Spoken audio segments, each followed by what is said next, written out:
Good afternoon, ladies and gentlemen. It's Wednesday, 1 o'clock, and it's our financial show. My name is Sasha, and I would like to introduce our guests, the panelists. First, we'll start with Nick Pleveda, who is founder of this network. Hi, Nick. Yeah, Then Peter Bennett, who is Peter our Bennett. Let's find is Peter. He's here from Greenwich, There you are. Connecticut. Yeah, hello, Peter. And Roderick Mann, who is also our regular on the show, an independent investor. Hello, Roderick. And finally, multi-billion dollars fund manager, our one and only Shakir Vladimir. Yeah, what a team. So today is fantastic day. It's very, very interesting day.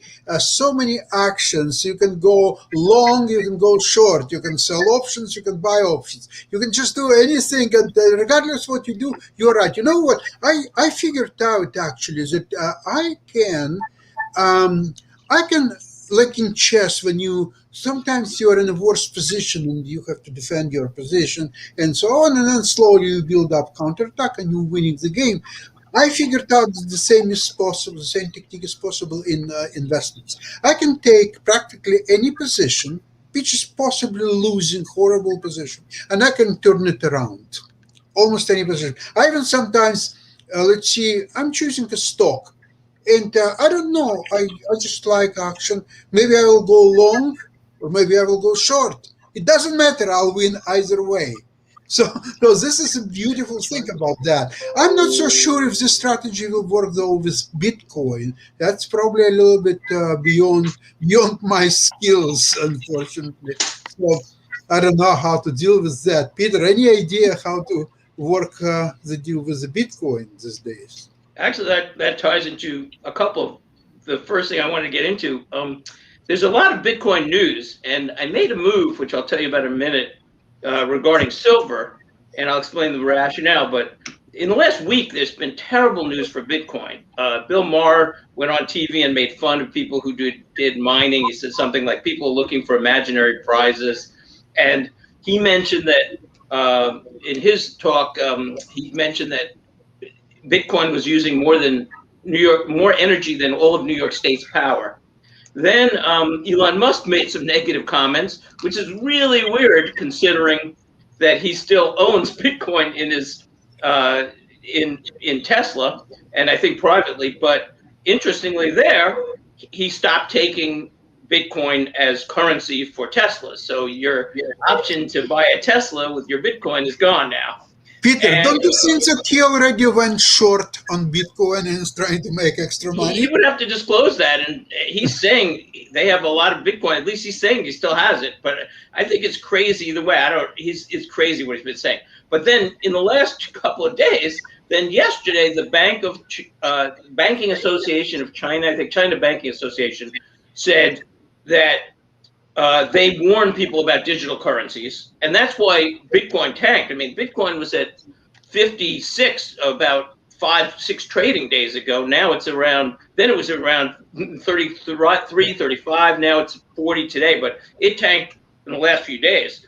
So then, and NVIDIA, one of your favorites that I've hooked into, came out. I think I saw the news this morning that they are going to stop their chips from working on cryptocurrency because there's such a shortage on video games that they want to supply the video gamers, which is their main business. And also then there's the environmental factors, which is that the bottom line is 0.6% of all the world's energy is being used on cryptocurrencies. No, just on Bitcoin alone, not to mention other cryptocurrencies. And I read that one Bitcoin uses the same energy as 473,000 Visa transactions. 473,000 energy versus one Bitcoin. So, I always said Bitcoin could go to 1 million or zero, and I have no idea. I wouldn't play with it anyway. I'm leaning towards zero now.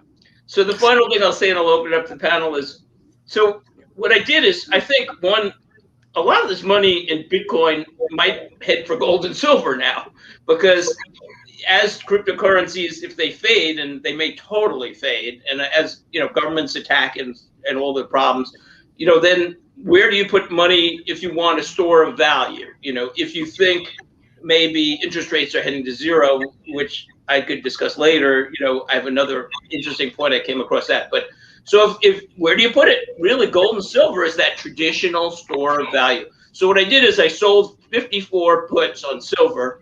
I made $1 per put because I actually get to keep the money from 54 down to about maybe $26. I get to keep it for 2 years. I went very long, 2023, and I sold the 54 puts. I didn't even protect it because just like you were saying in chess, if silver goes down and it goes down to 20 and I lose a few dollars in 2 years, then I'll just resell it because I already sold some other silver much lower, and then I'll sell it at 20 and I'll make $5. If it goes down, I'll make another 5 over a lifetime. I'm going to make money selling silver. It's like those excellent.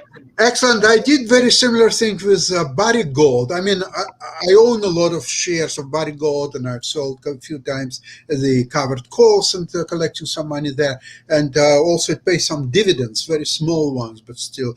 And so I sold even more puts on Barry Gold, and it's doing quite well today. Now, speaking about cryptocurrency, I have a feel. And I think one of the commentators on CNBC is mentioned that because don't forget that Bitcoin is not only cryptocurrencies. There are a lot of others, Ethereum and so some other. It looks like they are fighting for the same piece of action, and they're just annihilating each other. Is that something to do? What do you think, Shaquille? What do you think about that? I'm sorry, I didn't quite catch the question. That's okay. I will ask you. I have some comments because I hold Bitcoin, and I'll just be real simple. As soon as I can figure a way to sell it, I'm out. I think it's a piece of trash. The other thing I think I found very interesting this week, Michael Burry, who was the star of The Big Short.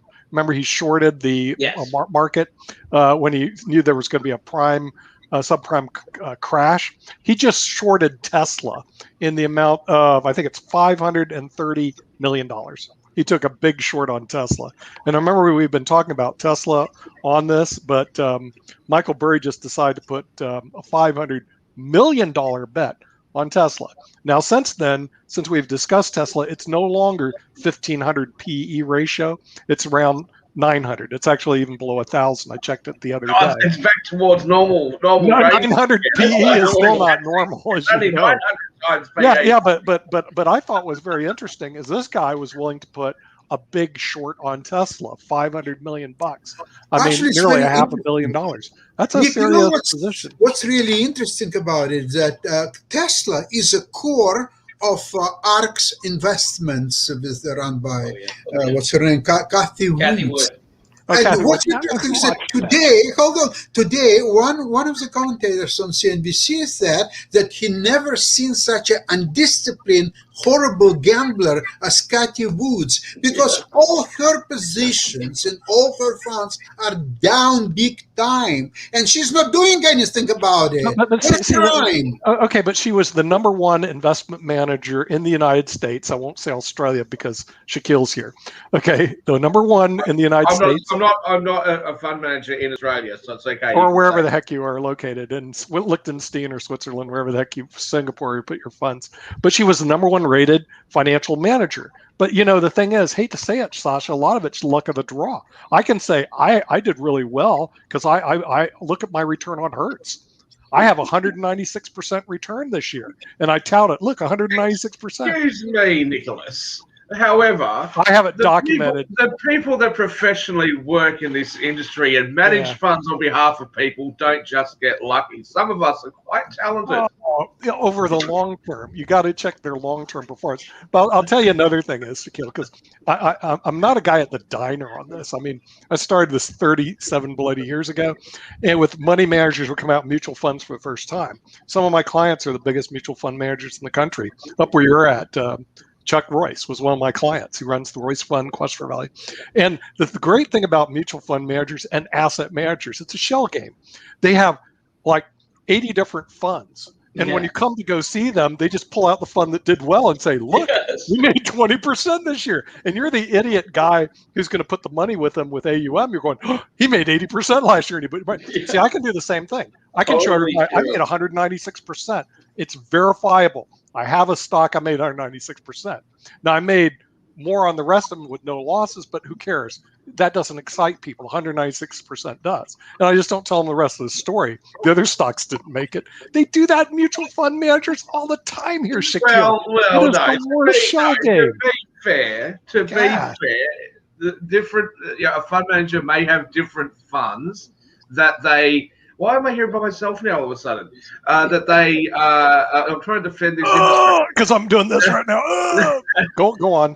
These fund managers do have different funds that meet different risk profiles that clients can choose.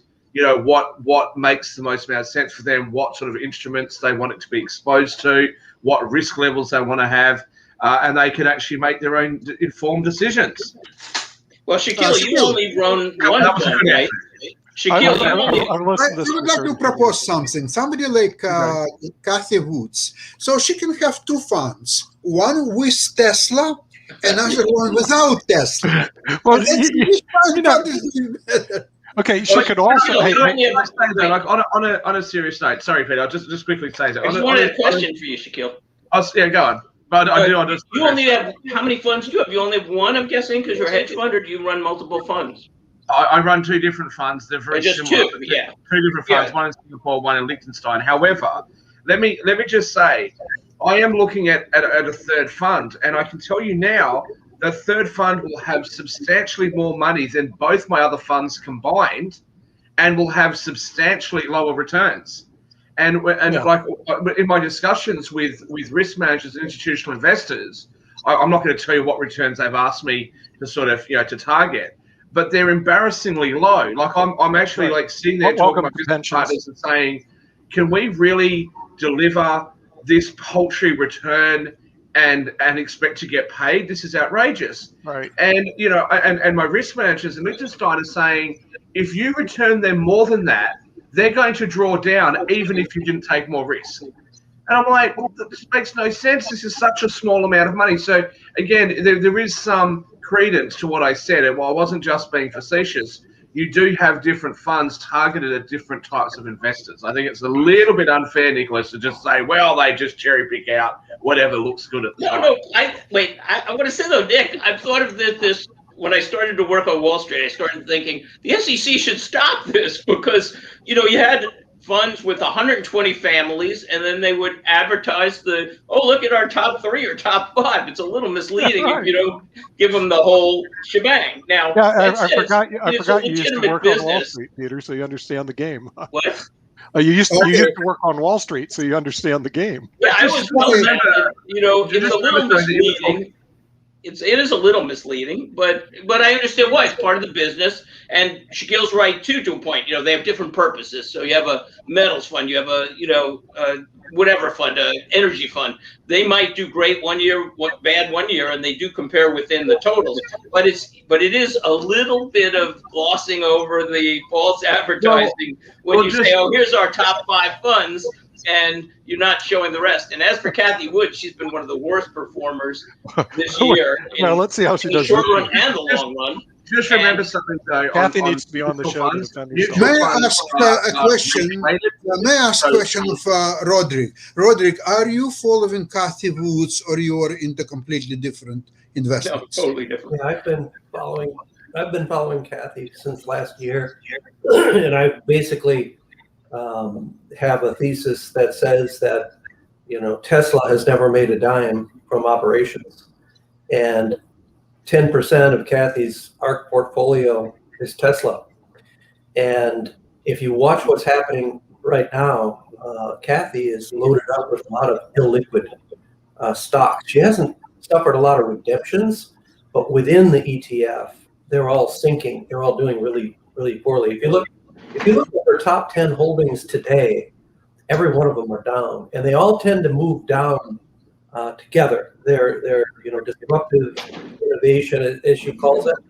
And so her fund is down from a high of about, in February it was a high. It's down about 35%. It was up 150% last year. And so people are saying, well, gee, we're still up 80%. But remember the old saying that past performance is no guarantee of future results. I have been short Tesla and Carvana for quite some time. I've got a third of my portfolio in gold and silver and miners. And basically, I believe my whole thesis is this.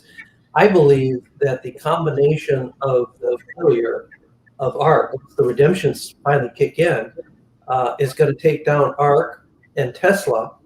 And then by association, that's going to have a domino effect on meme stocks and tech.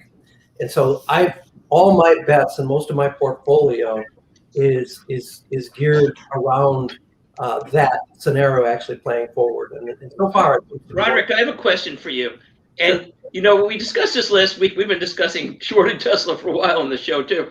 And I said last week, I'm chicken. It's like when I find something I like, I understand it. I look at it as a business, I buy it. But so I looked at Tesla this week, and this is what made me crazy fearful, and I stayed away from it. And in retrospect, I should have done it right away.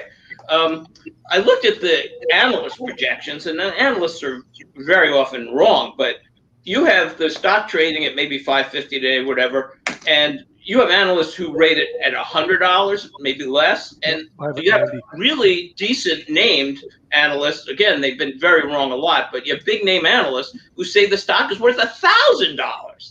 So you have I agree. I think more likely, just like Bitcoin, more likely zero than $1 million. I think Tesla's a good short, but that scares me, because what if it starts going up and there's 22% short, so it could even be a short squeeze? That's my question. Kathy Woods last November said Tesla's phone is 6,800, which would put the market cap at about $3 trillion, which is more than Apple and Amazon combined. She's also saying that she's still saying that that crypto, that Bitcoin, is going to 500,000, and Michael Stiffner of Microvision is saying that Bitcoin is going to be worth 100 trillion as a market cap. So what that does to me is it basically brings back the memories of Frank Quattroni and Henry Blodgett and Mary Meeker of the .com thing. They were saying the same kind of stuff about the .com stuff, saying, yeah, these guys are losing money, but look at the page views, look at the clicks, look at the eyeballs, because that's going to translate into making money. Well, 90% of poor Mary Meeker's portfolio failed, and Pets.com and all that failed. Yeah. And so Kathy's in the same boat. Then Shaquille can take over Kathy Woods' portfolio. And that whole portfolio, some of those will work, but most of them won't. Shaquille. You've asked me before, why don't I come and live in the United States? I don't generally go somewhere where it's messy. I don't want to take over a messy portfolio. Can I just quickly say what I was saying before about mutual funds, Peter? Just remember that mutual funds are regulated. Hedge funds are normally set up as limited partnerships, so the rules that apply to hedge funds are a lot more flexible. But I just want to really address the issue of cryptocurrencies, Tesla, all of that. This is just my view. I've got no way of proving this. This is just my take on the markets and my sort of opinion. People are talking about Bitcoin getting to $500,000 a coin. That would roughly represent about 15% of the worldwide M1 money supply. It seems a little ridiculous to me, but okay.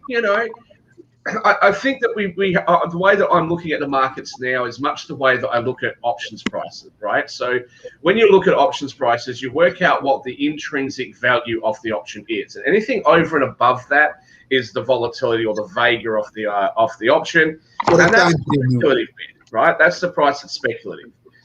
And I personally feel that when it comes to Bitcoin, the markets in general, that there's the fair and intrinsic value that there should be around. Now, with cryptocurrencies, obviously, I'm not a fan of them, but I think it would be unfair to say they've got no intrinsic value at all. I just don't know what you would price intrinsic value on.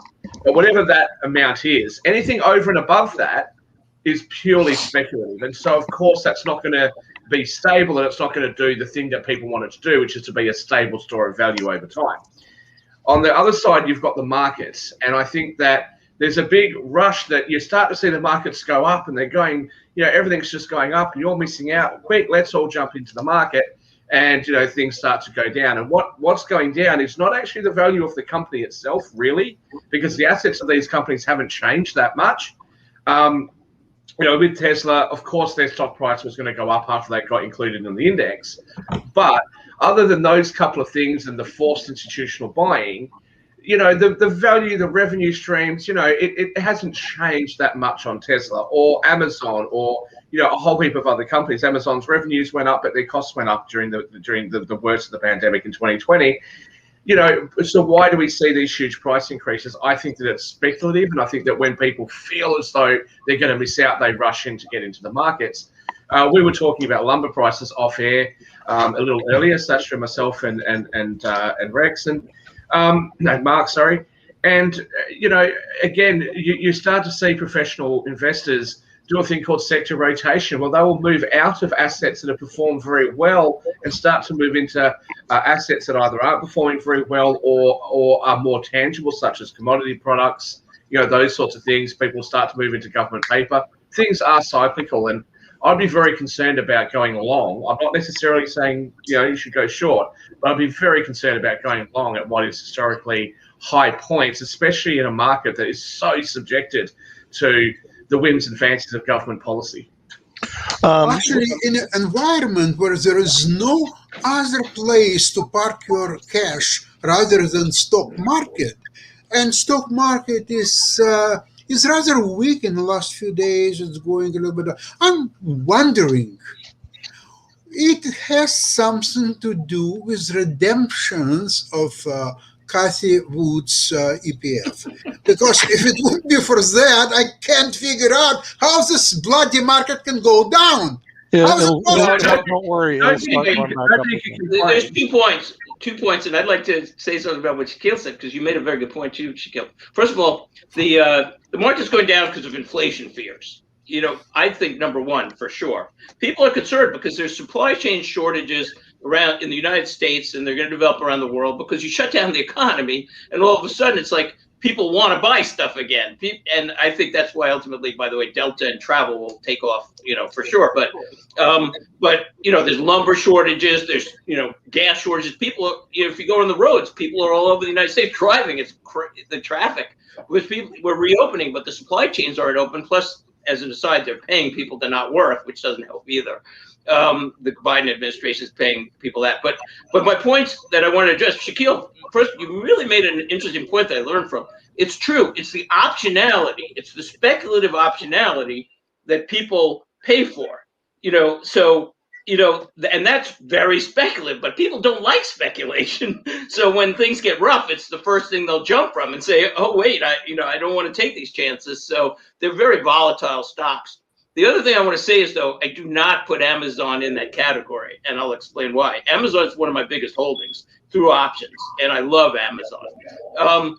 First of all, if Amazon's price to cash flow on E-Trade shows 26 times, so it's earning 4%, but that's with all the growth initiatives they have. They've been buying trucks all over the place. They've been spending money. I just today had to return something on Amazon. I go into a UPS store. I don't even have to I don't have to do anything. I give them a slip and the product. I don't have to box it or anything. So what I'm saying is they're brilliant, but also they're investing and reinvesting, and they still have cash flow of 4%.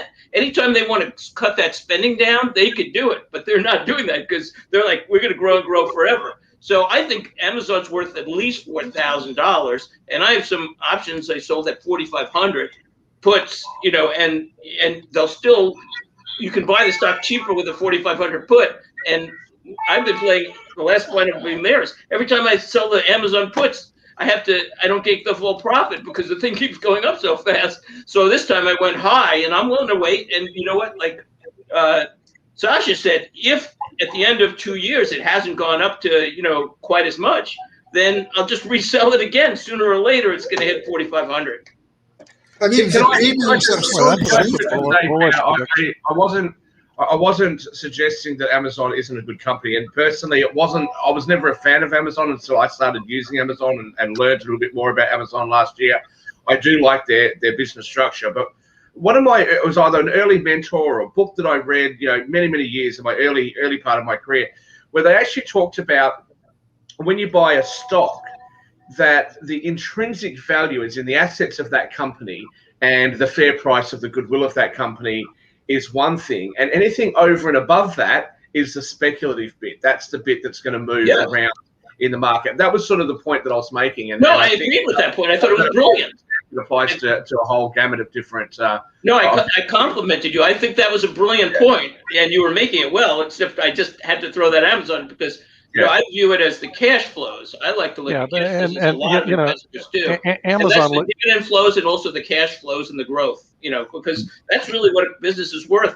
The other theory is what the future value of the cash flow is. But of course, then there's the speculative part, like maybe Tesla's cash flow is worth 20 trillion, but maybe it's not, as you said.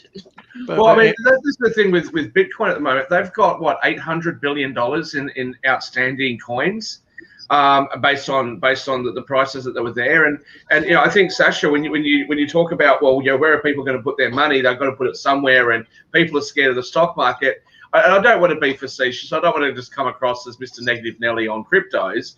But in the Great Depression, actually, the stock market fell by about 35%, right? Cryptos have just fallen 50%, in a matter of weeks. So if you're gonna sort of posit the argument that cryptos is an alternative to having your money in the market, please show me that the market has ever dropped by that amount. You know what? Just taking your logic a step further, the whole thing is speculative, and taking my logic too. There's no cash flow from Bitcoin. It's only worth what people say it's worth, and it's Peter, pure speculation. this is exactly what I wanted to mention to Shaquille, that there are certain stocks, we both know what I'm talking about, that are paying something what called dividends.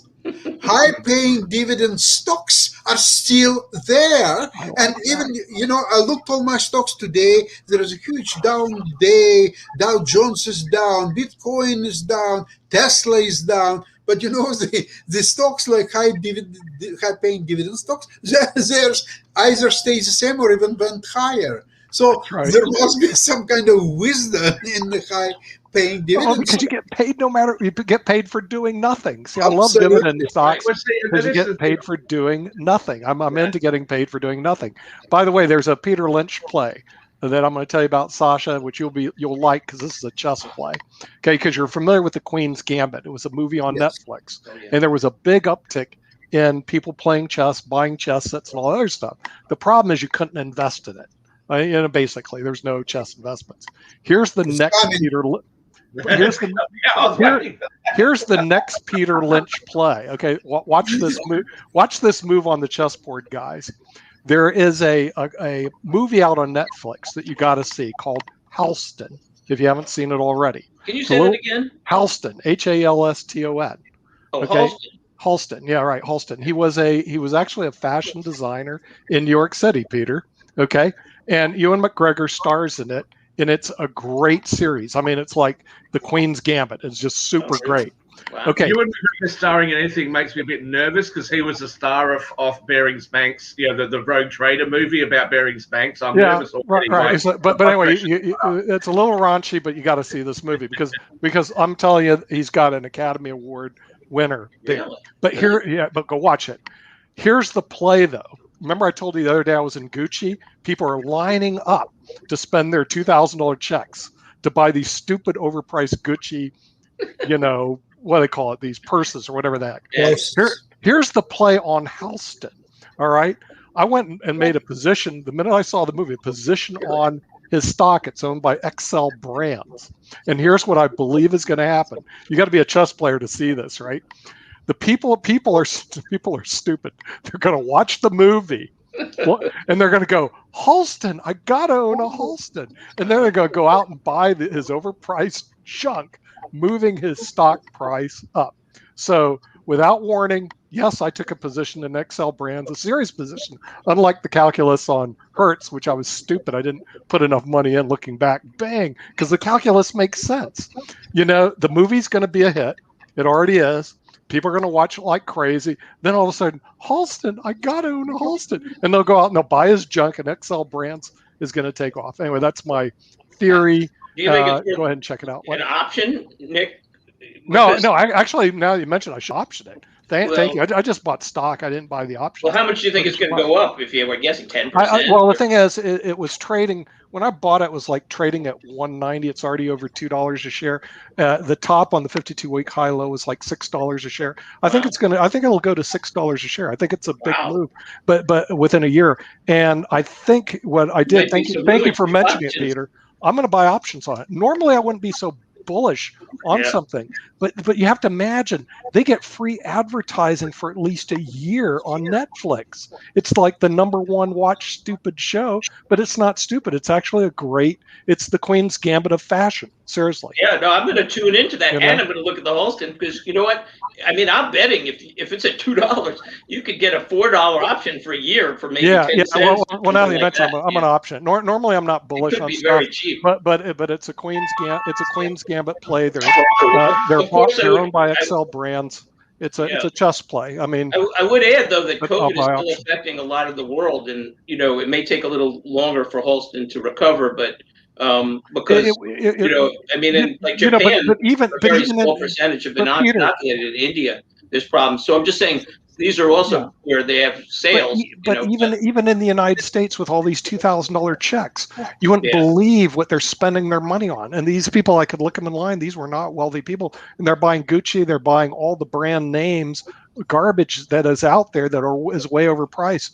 And and I'm going like they're going to buy the next thing they're going to do. It's just like AMC, they're going to run by Halston. But these checks are not going to run forever. They're about to expire, and then what are people going to do? Well, it's because it's the power of that crazy movie. Go watch that movie. Okay, it's the Queen's Gambit of the fashion world. I've never seen a movie on fashion and it's like a 3-series episode that will keep your attention. You will not. When did it come out, Nick? Recently? It just came out recently. Yeah, it came out. Okay, so people are going to catch on to it. You're right. They're going to catch on to it. This is a chess player play. It's a deep I like play. it. In other words, it's not a play that it's a Peter Lynch play. Okay, it's not technical analysis, fundamentals. Peter, if you can go look at the stock, they're owned by XL Brands. I had to chase them down to find out who owned them. Gucci is a little more complicated. They're owned by Kering in France, and they have a big, long, complicated structure. This is a simple brand structure corporation with a 2-6 week high low, and I'm going like, hey guy, I'm gonna go ahead and option it. I mean, I just think that it's a Hertz play. The reason I thought Hertz was going to go up is there's a lot of money out there, and somebody's going to bail them out. They almost didn't. In other words, they almost wiped me out. But it was a gamble. Now this one is also a gamble. Okay, this could not work out, but I'm going, go see the movie and you tell me that ain't going to work out. I'll definitely look at the movie and they're bringing back the Halston brand. I mean, the Halston, to me, I didn't even heard of it because I don't follow fashion. Yeah, but they had Calvin Klein, they had all the other people involved. I mean, it was a great production, and there was a product placement deal there. Behind the scenes, somebody from the XL Brands got to Netflix and say, hey, let's do a movie on this. It's the Queen's Gambit of chess. Sasha, chess went up like crazy. They sold more sets than they ever sold. More people joined the USCF just because of the stupid movie, The Queen's Gambit by Netflix. So anyway, that's my Peter Lynch play of the day. We'll see what happens. That's nice. But thank you for the options. I usually don't get that aggressive. Yeah, no, I'm going to look at them. Yeah, I mean, sometimes options are overpriced, like the Tesla ones. I looked at this week again because I said, okay, is there a safe way to play Tesla? Because I'm, risk averse to a point. And the only way to play Tesla is the way Roderick's playing is to short it. Absolutely. I'm almost to the point where I'm because the options are so expensive. I know. I'm almost at the point where I'm actually going to short it. You know, Yeah, after I've seeing been what this guy trying did, to I'm talk going myself like, into it. I'm trying to talk myself into it. My fear is that Uncle Joe's going to bail him out. In other words, he's going to say, "Oh, we're going to pay for your electric thing. We're going to give more money to SpaceX. We're going Yeah, to." they They, might. they bailed him out before, and they bailed out. The only reason I didn't get the market is I thought the market was going to collapse in 2020. It should have, but I didn't. The government kept bailing out the market. They kept And pushing money also, into it. I'll add that there's 22% short in Tesla. A lot of people are short Tesla. So the the issue is, again, fear on the other side. Sure. What if some good news comes out and all of a sudden, then I have to be willing to hold it if it goes from 570 to 670, Yeah. 870. Where am I? I could be I'll be the chicken one probably because I like to grind it out or feels like I can last it. Either I want to grind it out like with dividends and just keep growing, or I want to have a put where I can resell it and I don't get forced out. But Roderick, what would you like to Roderick, say? what do you think? You're the big short here on Tesla. So here's some food for thought. One of you mentioned about redemptions in ARK, and actually people are all holding it in diamond hands. There's not been much redemptions. Most of the growth, up to 50 billion, that has gone into ARK has come since November, like 80% of it, and the redemptions aren't happening. The ARK is sinking just because all the component companies' stocks are sinking. So once you see redemptions finally start to pick up because it's not performing, I mean, we're halfway through the year and she's down 35% from the high. So at some point, redemptions are going to kick in. Well, when you look at the liquidity and the lack of diversity in that ETF, she has very few places to run to in order to meet the redemptions. The main one that she's got is Tesla. So she is going to turn from bull on Tesla to create a problem with both her own fund and Tesla at the same time in selling that. And remember, you still have a market cap.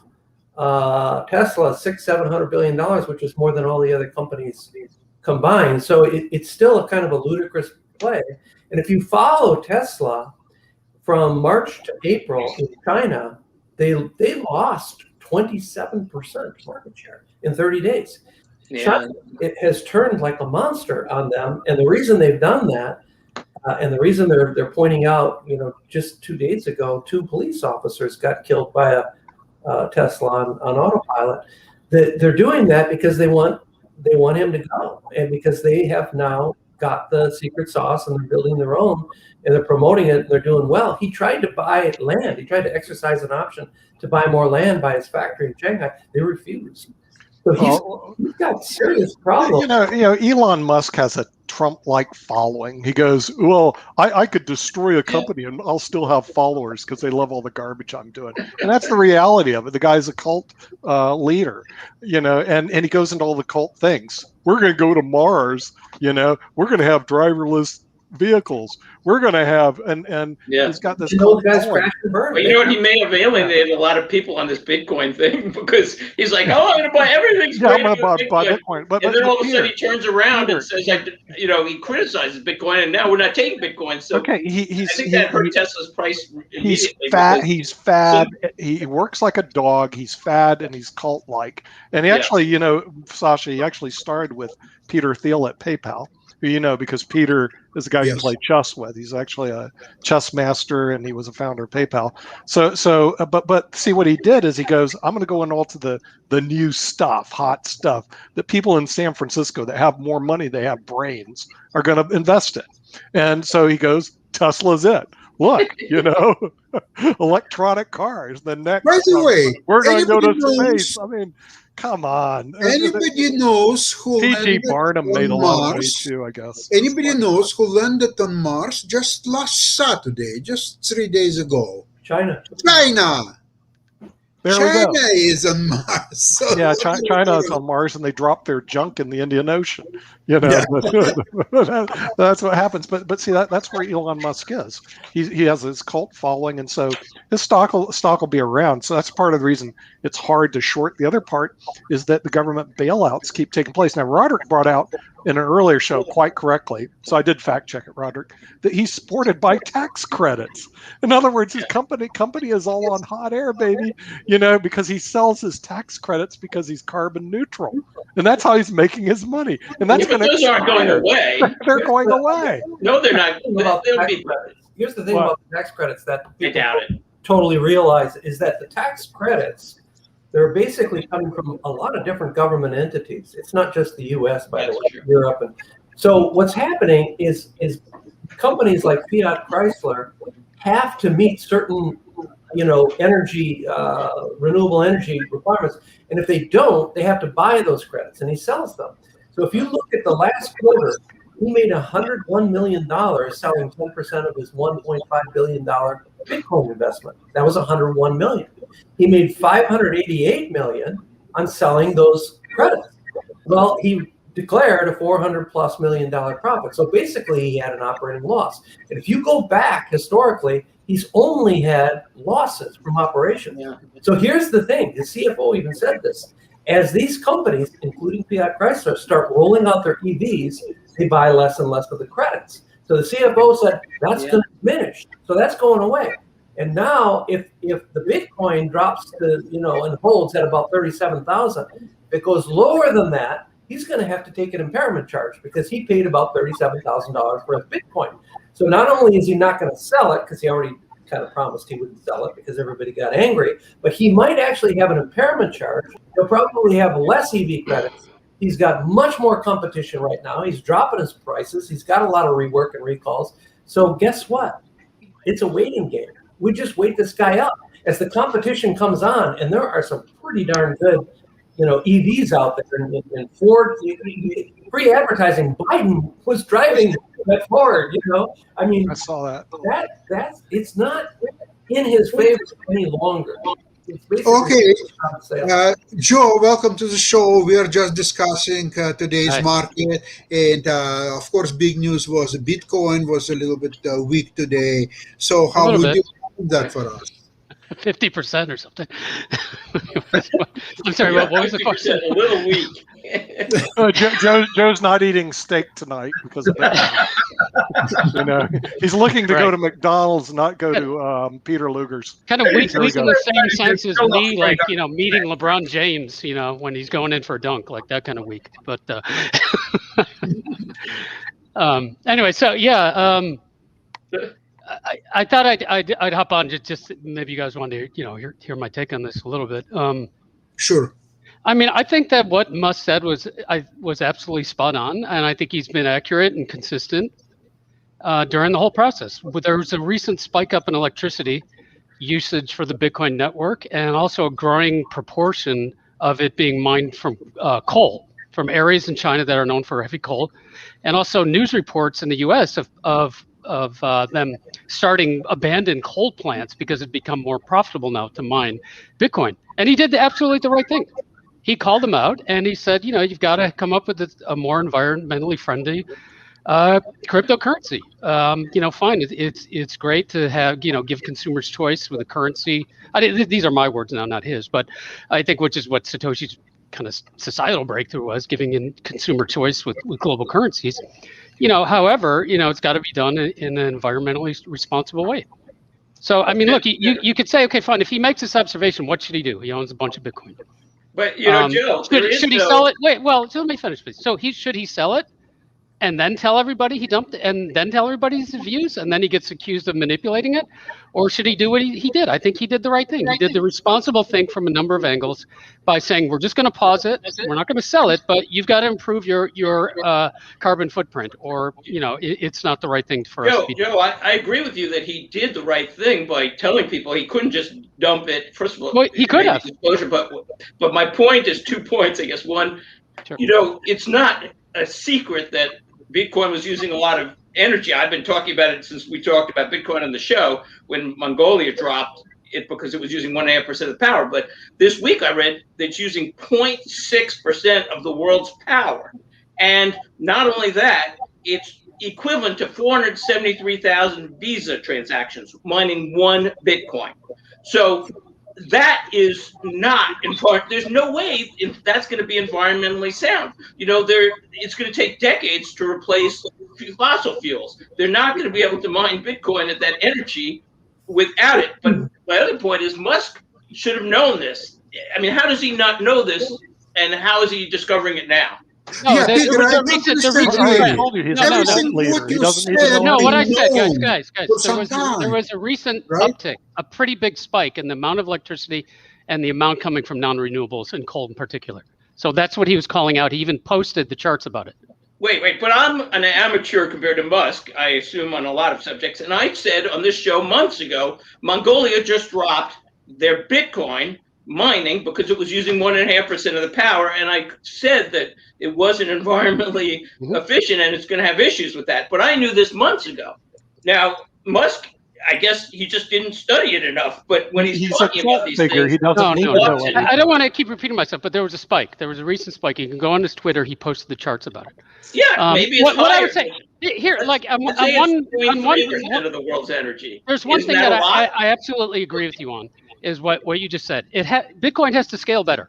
It has to be processing a lot more transactions per second for it to be the things that Satoshi wanted, and for it to be an environmentally sound way to build a global reserve currency. It absolutely has to manage a heck of a lot more on-chain transactions than it currently does. And he called them. He said that too. He said this is the kind of scale we're going to need to see for this, and and there's a lot of this. There's been years, nearly a decade of debate on this, almost since the time Bitcoin was launched, about how to scale it properly, right? So so to the people who've been in Bitcoin for a while, this is not a new thing, but it's good. It's coming back to the surface because I think it'd been buried a little bit too long, and now I'm glad that he put it back in the public's attention. That Okay, they've got to figure out how to make this thing scale to make it truly competitive. Shaquille, what were you Yes, going to say? I think my concern, Joe, with Bitcoin reaching that sort of critical mass is that it is at that point operating like a fiat currency would operate. And look, I'm a bit sort of in two minds about whether or not I really like the system of federal reserves and central banks around the world. But look, that is the system that we have at the moment. I tend to kind of like the idea that we don't have that and the markets can determine the money supply. But look, I think that the central banks do a very good job as a general rule. The thing is that when you have Bitcoin operating the way that it is, the question becomes, well, how is that going to be managed? How do people control the money supply? If the idea is that they get to 21 million coins and then they cut out, at that point they're going to have such a high velocity of transactions and also such a high throughput of transactions that they're going to be a major player. And I'm not sure that is necessarily, one, going to displace fiat currency, or two, what I keep coming back to is if Bitcoin achieves what it wants to achieve in its absolute most ideal circumstance, doesn't that just leave us with another currency? Because for it to have stable prices, it must have utility. For it to have that utility and worldwide acceptability, then it on itself is just going to be a fiat currency. Now, then when people talk about the ease of transaction, the decentralization of the blockchain, et cetera, those are all very valid points, but those points do not give a profit to the users. Where all those profits go, who knows? Presumably that's sitting in private hands.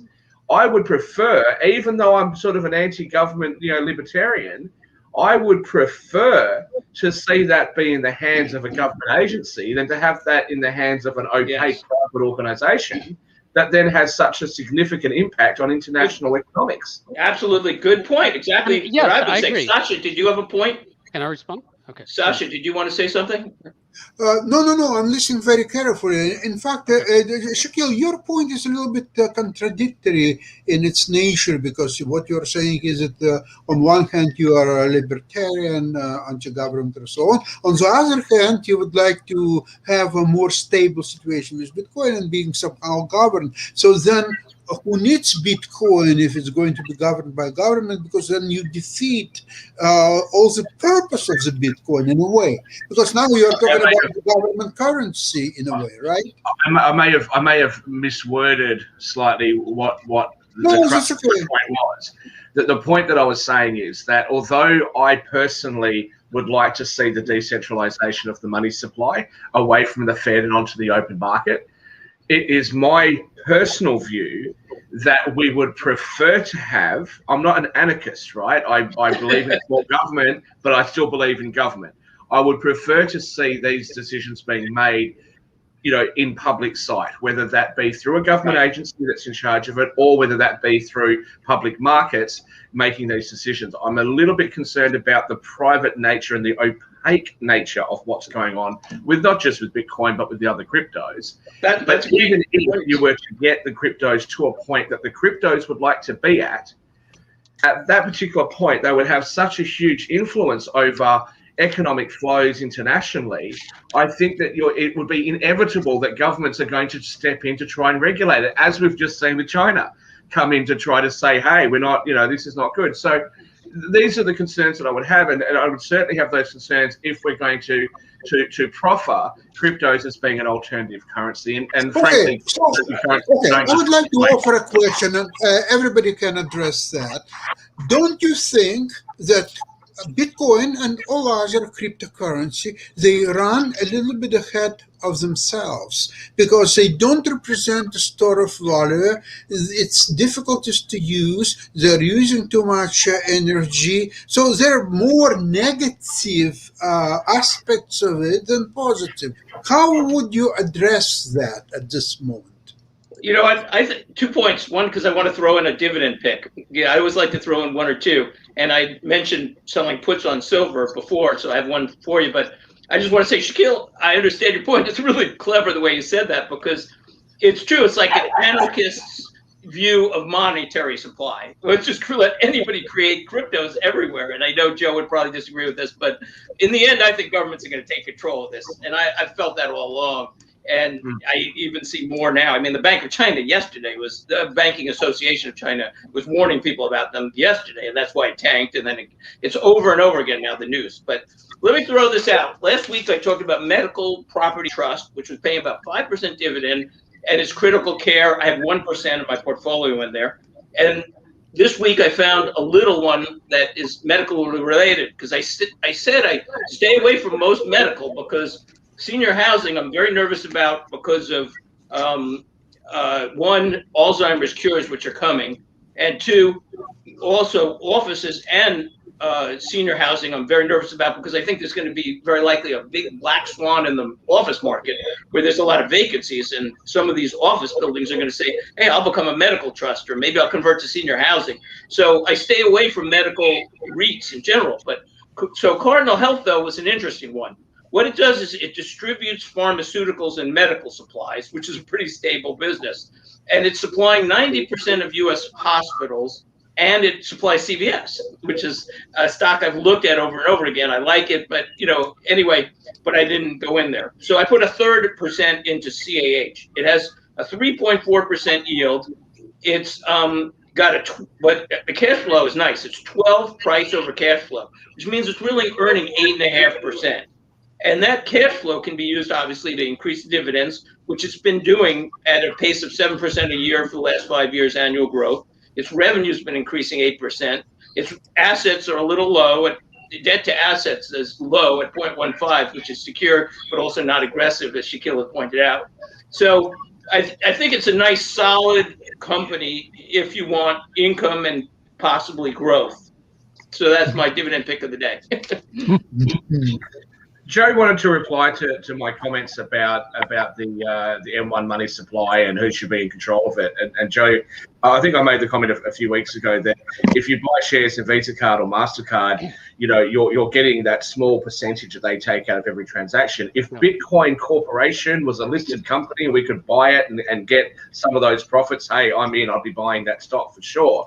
But that's not what's happening here. And that concerns me, because I don't even know, where does all those profits go? Who's getting the money? Speaking about dividend-paying stocks, there is something else which all of a sudden today became very attractive. It's AT&T. Really? Yeah, they got a haircut badly in the last couple of days. They're still paying well over 6% dividends. And today, when they're only $28 and change, all of a sudden they're very attractive. They I'm are a cutting their fan, dividend. You know that, right? But Joe's been patient, patiently waiting to Yeah. respond Yeah, but before. Sasha, Sorry. you know they're cutting their dividend. AT&T is cutting their dividend before we move back to crypto. If you want. That's right. That's right. Yeah. Yeah. Yeah. So, anyways, to Shaquille's question, yeah, I mean the profits, if you want to call it that way, are I guess they go to the miners if you want to think about it, and there's typically a bunch of private companies that do it. I think some of them are actually listed. I think in Canada, anyways, and probably some are going to Right. start doing it in the U.S. as well. So if you want to think about it, they're the ones who are getting paid to maintain it. You're getting paid in new Bitcoins, you're getting paid in fees. And then if you hold the Bitcoin, well, then, yeah, I mean, you can, it goes up in value, it goes down in value, it has some utility. You can lend it out and earn interest on it that way. I would just say this, that the key, and it gets back to Musk's point, which I think is extremely valid right now and not being talked about enough at a mass media level, because now that banks are selling it, and I'm going to be completely candid, they've got sales scripts about it, and there's like a couple, 3 or 4 talking points that go out to the thousands of bankers, the salespeople, and they say, okay, just get on the phone and just say these 3 or 4 things, right? And they're missing the point in a lot of ways. So really, the social breakthrough that Satoshi came up with was to give consumers a choice about what currency they can use, what global transfer of value they could use in the internet age. And I think that's an amazing breakthrough. But it shouldn't rest on its laurels either. It's a consumer choice at this point. It's a product. It should have competition. Since the 1940s, the dollar really didn't have any competition. Gold was its competition, and Nixon in the 70s said, "Well, getting off of gold, that's not even any competition for us anymore." And that's it. And he never looked back, right? Joe, and can I ask you a the question dollar about just strengthened it. competition? So I would just say this. So Bitcoin should not be allowed to rest on its laurels. It should have competition. It does. It has it from Ethereum. It has from Dogecoin. I mean, those are the top 3 brands I can tell in crypto right now. And I think part of Musk's gamesmanship with the Bitcoin community right now, and one of the reasons why he keeps touting Doge, is he says, look, if you guys don't clean up your act, literally, in terms of where your power is coming from, and literally in terms of how many transactions you're going to be able to process on your network, I'm going to use something that people think is a joke called Dogecoin instead. And watch me do it. He said he's launching SpaceX next year, a rocket in the first quarter, going to moon, and he's going to finance it all with Doge. And believe me, this is definitely poking the bear of the Bitcoin space by doing that, because they're not moving fast enough. In my I can see the Democrats giving him subsidies of Dogecoins. I can see it already. Morningstar. Anyways, does that make sense? I mean, Joe, but look, these are things that people should be discussing. It does make sense. And right now, we're just getting talking points from salespeople. Yeah, sorry, go ahead. So my point is that what you're saying makes sense, but then I go, okay, Morningstar is a service I get actually for free from TD Ameritrade. They just send it to me and I like it. And it's not unique to them, but they talk about moats. And so they say, this company has a wide moat, a monopoly basically, and this company has a narrow moat. Well, aren't you describing, and isn't that sound like they have an extremely narrow moat? Because anybody could theoretically create, and it's been happening, and you're saying it should happen. Yep. So why would you go into something that has no cash flow, that has a narrow moat, that's extremely speculative, and that Shaquille pointed out earlier in the program is really pure optionality on momentum? But when you look at it from a moat perspective, it's just another reason why now people did use it quite a bit. Look, people used it quite a bit. Early on, it was actually used a lot for payments, and probably more now of the on-chain network. Less now of the on-chain network is actually used for payment. It's more just like exchanges moving, big blocks from one to the other, the billion-dollar transactions that you see go across the network. When there weren't that many people using it, it was actually for scale. So yes, speculators came in. They said, "Wow, this is an interesting technology. It keeps gaining traction." And speculators are important in any market. Speculators are in important market. I'll put it that way. You need speculators. They're the ones who create liquidity in market. They're the reason why, if you consider yourself a relatively fundamental person who's not going to trade that often, they're the reason why when you want to go and sell something or buy something that you can actually do it, because the speculators are the ones who are in there every day providing liquidity. Joe, so I don't have any problem with that. People use markets for a lot of different reasons.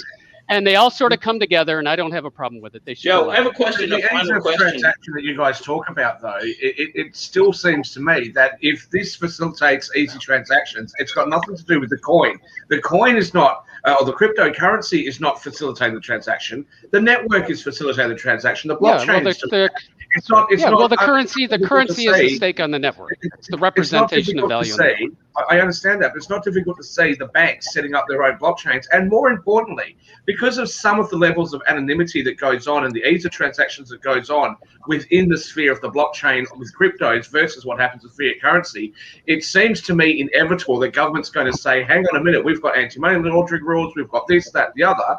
And so therefore, if you're working around the system, if with a currency that is widely accepted and has reached that point, then we're going to regulate it. They have those. They apply them. There's companies that do that on these on-chain analytics. It's actually quite transparent.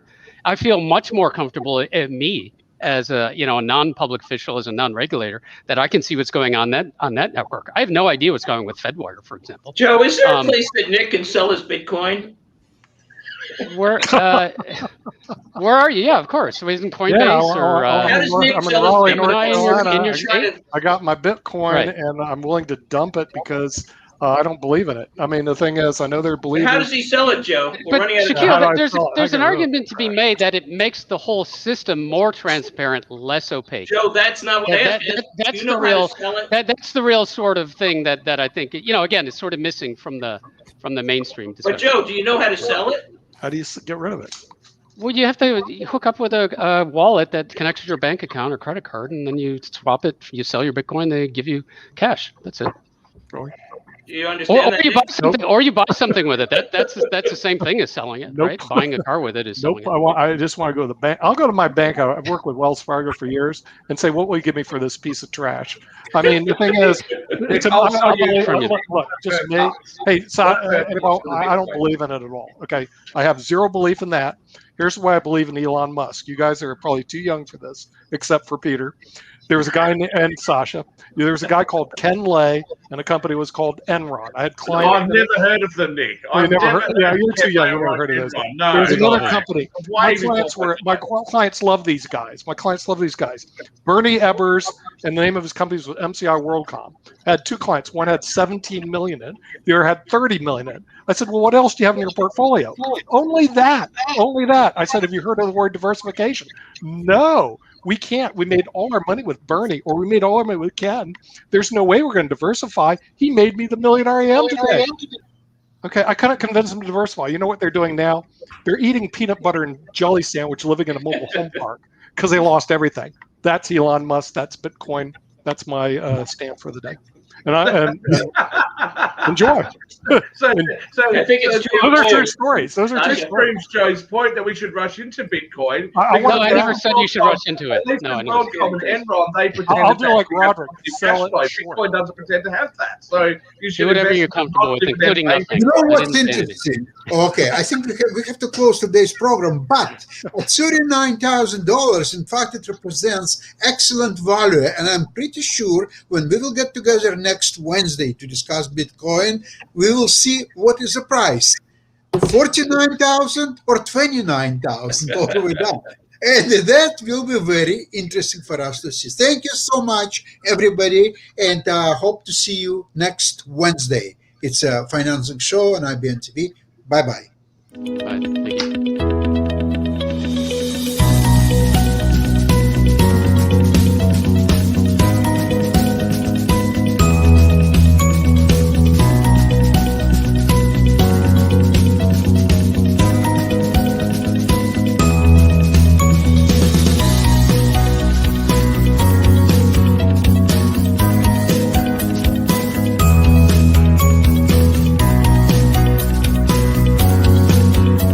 Thank you.